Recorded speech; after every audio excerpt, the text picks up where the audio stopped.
Moro! Hyvää päivää motivaatiomontusta.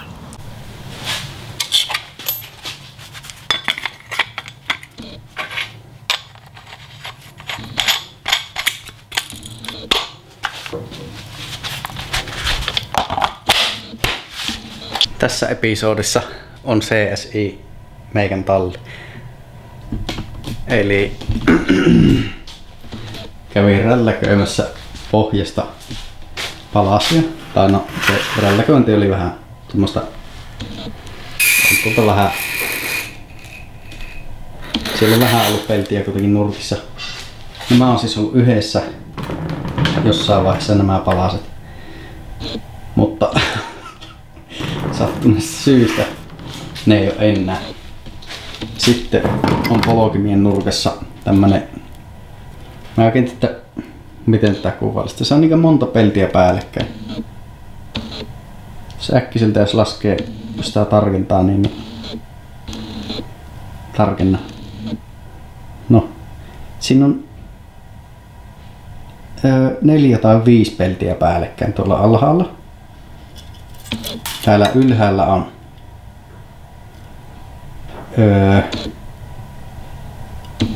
2 peltiä. Täällä taas on 3 peltiä. Joo.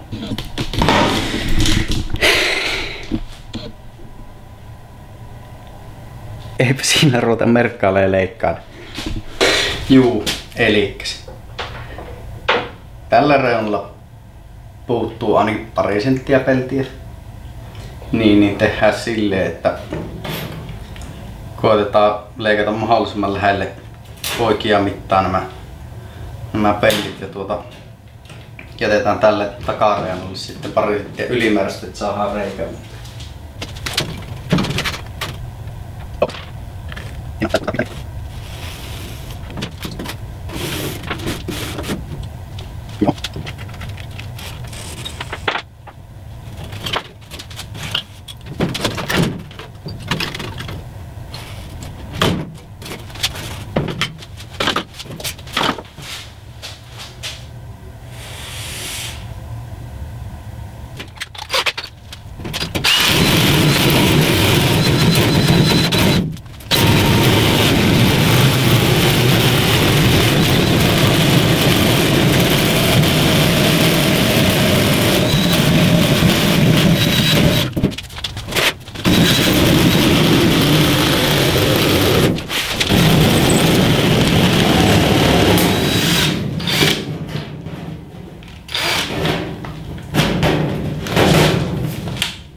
Juu, elikkä taas päästiin auton sisälle.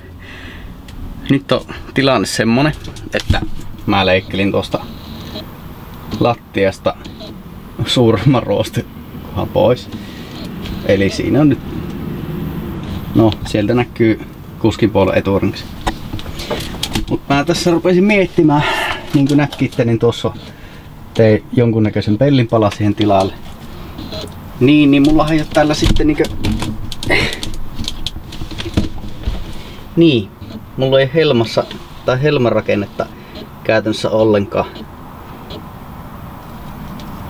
Tuossakin pitäisi, tuosta puuttuu semmonen ehkä 10 senttiä eteenpäin tuolta nurkasta. Sen pitäisi jatkua niinkö tuosta kohdasta vähän eteenpäin. Joo. Niin mä tässä vähän mietiskelin, että miten mä oikein lähden rakentaa. Mulla kävi semmonen ajatus, että mä leikkaisin koko tuo helmapätkän pois tuolta aika korkealta ja tekisin alas asti uuden pätkän niin yhdestä sliceista, mutta täällä on aika paljon parsittavaa tätäkin pilaria, tuolla ei ole pohjaa tai nurkkaa ollenkaan.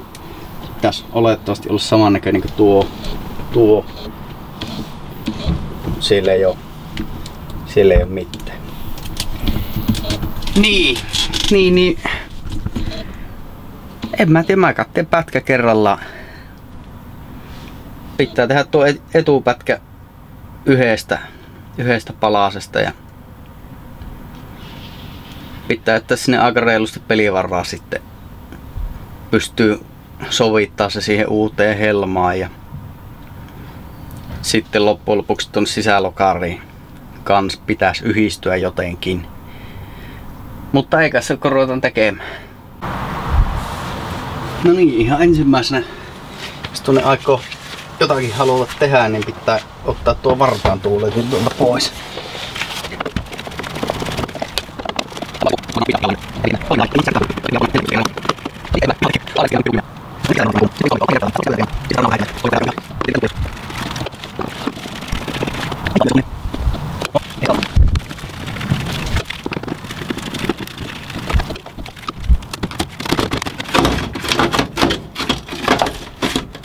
Sieltä pitäisi lähteä.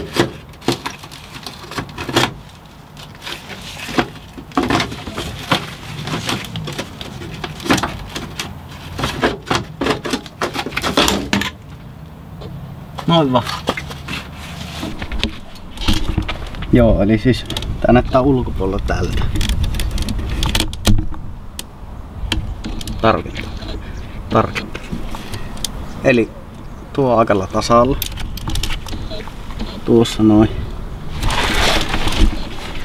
Mulla pitäisi niinkö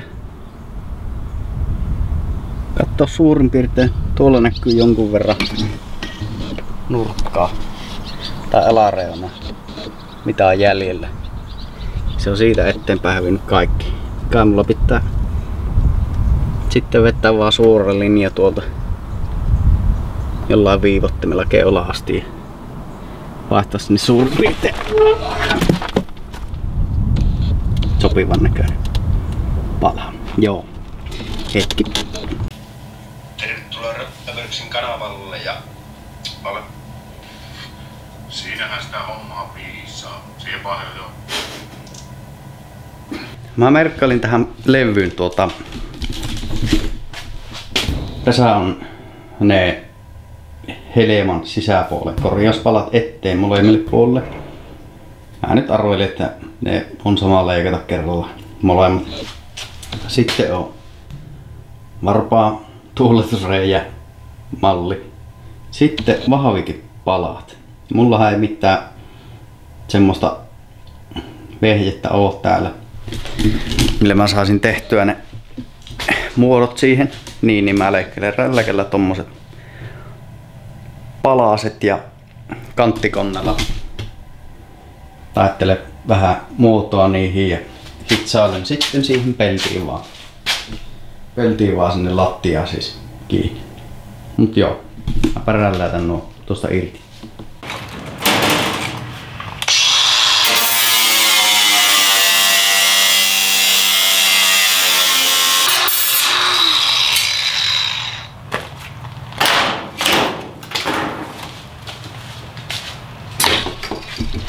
Laikathan sitten käytetään loppuun asti. Täällä alkaa olla sen kokoinen, ettei oikein millipellistä enää meillä. No niin, siinäpä ois teurastusviivat merkkailtu, että mistä ruvetaan aukomaan. Ja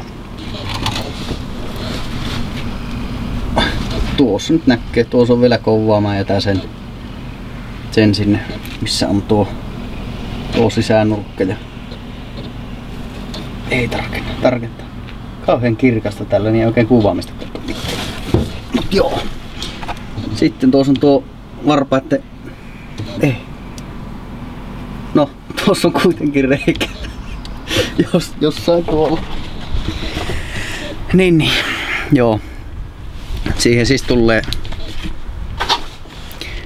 tämmönen venttiili. Ja tuosta kun vettää, niin sitten haisee varvasikin koko autossa. Niin pitää tehdä se kirjoina uudestaan. Sekin on hävinnyt ajan saatossa jonnekin.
No niin, siinäpä on nyt rälläköity Heleman sisäpuoli auki, se siis jatkuu tuonne päin.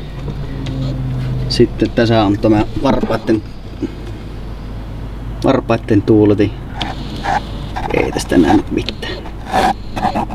No, aivan liian kirkasta sisällä. Sisälläkö pihaa? Ei tältä pääse pois. Kokeilenpa ulkopuolta. Elikkäs. Käytännössä nyt tehdään tähän tää sisäpuoli. Ja niin, tosiaan, mä en tiedä selitinkö mä jo, mut siis tuossa ajan toisella puolella on peltiseppäfirma. Mä taivutin Helemasta uuden mallin. Se tulee eri muotoinen kuin mikä tässä on alkuperäisenä ollut.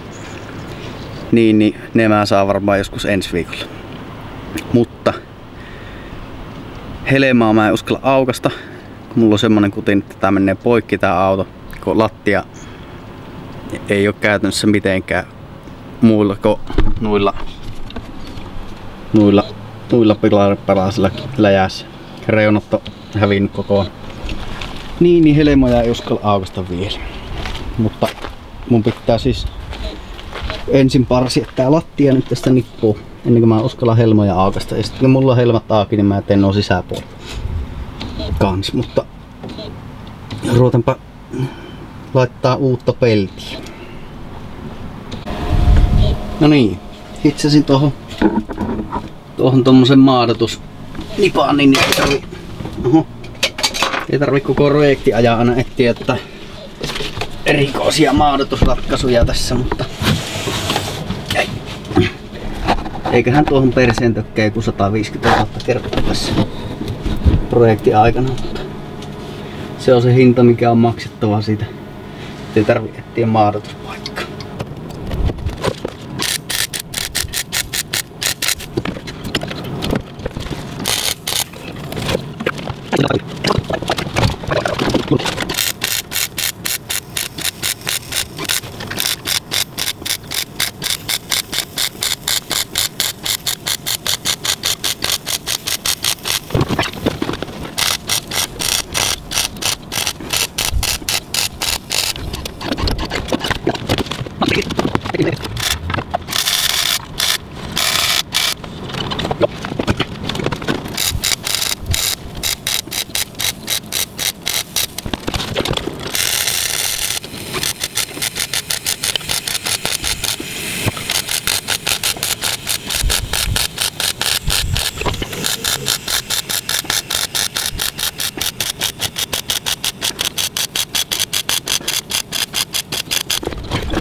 Noniin, se on hitsailtu. Tai siis tämä nurkka ainakin. Se, en tiedä onko viime kerrasta opittu jotakin, mutta se meni kyllä ihan näppärästi. Ei tuottanut mitään isompia ongelmia. Tuolla kävi mittavirhe paholainen tuossa nurkassa, siihen piti tehdä välipalikka, mutta eipä oikeastaan mitään sen kummempaa raamaa. Tuolla on nyt ei tästä vieläkään näe mitään. No, nyt näkee vähän. Tuolla nurkassa kävi kans pieni mittavirhe paholainen. Se ei ihan täsmää tuo, mutta sepä ei haittaa, että saa aika leviä tämä reuna, mihin se tiivistyy, niin ei pitäisi aiheuttaa toimenpiteitä. Seuraavaksi pitää ruveta vähän siistiä noita saumoja ja no siistitään saumat ja vetää ruosteistopohjat tuohon päälle, niin saa ruveta suunnittelemaan tuota lattiaa. Ja no niin, sehän siistyytiin jopa ihan huomattavasti tuo jälki tuosta. Jos joku tuo joskus aukaisee, niin eipähän saa slaagia, kun katsoo, että mitä ihmeen sähkörotan paskaa täällä. Nyt ei näe sitäkään. Joo. Nyt pitää ruveta vettä ruostemaalit pohjille tuonne Ja mitähän sitä sitten? Pitäis varmaan tuo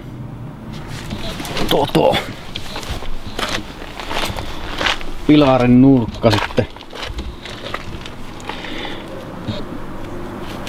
tästä tehdä uusi. Ei vaan itse se en mä kyllä tee sitä. Mä teen sitten kun mä saan sen helman tuosta peltipajasta, niin mä saan sitten tehdä se suoraan tuonne helmaan asti. No niin. Vetäisinpä tuonne etulokarinkin vihdoin pohjamaalit. Roosteesta pohjamaalit ja samalla näppäsin sitten tänne uutenkin palaseen. Nyt tää tarkentaa vielä honni, kun se on musta. Mut joo. Siinäpä ois etunurkan tynkää. Seuraavassa episodissa lyö lattia tuohon paikalleen, mutta nyt ei jaksa. Täällä on ollut koko viikon yli 30, niin ei vaan kerta kaikkiaan riitä vejot tehdä hirveästi kerralla. Ehkä 2-3 tuntia päivässä jaksaa. Jospa se ensi viikolla sitten laots. Harvoin tämmöstä ongelmaa, että kun pihalla tekee, niin olisi liian lämmin, mutta nyt on. Joo. En mä tiedä. Tykkää jos tykkäät, tilaa. Jos et, niin ei voi mitään. Nähdään ensi kerralla. Moro.